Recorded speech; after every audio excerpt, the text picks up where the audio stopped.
రాహుల్ గాంధీపై అనర్హత వేటు ప్రజాస్వామ్యానికి భావ ప్రకటన స్వేచ్ఛకు గొడ్డలిపెట్టు లాంటిదని భద్రాచలం ఎమ్మెల్యే పోడెం వీరయ్య అన్నారు.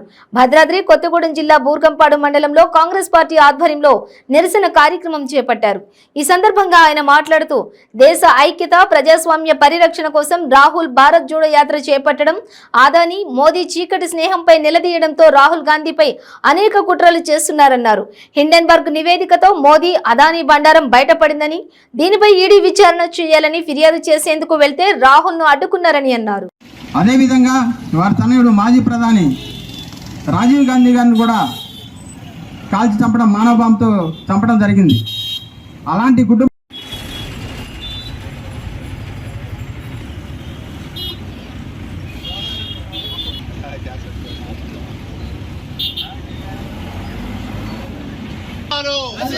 నశించాలి ప్రజా వ్యతిరేక ప్రభుత్వాలు, నశించాలి ప్రభుత్వ వ్యతిరేక ప్రభుత్వాలు, నశించాలి ప్రజా వ్యతిరేక ప్రభుత్వాలు.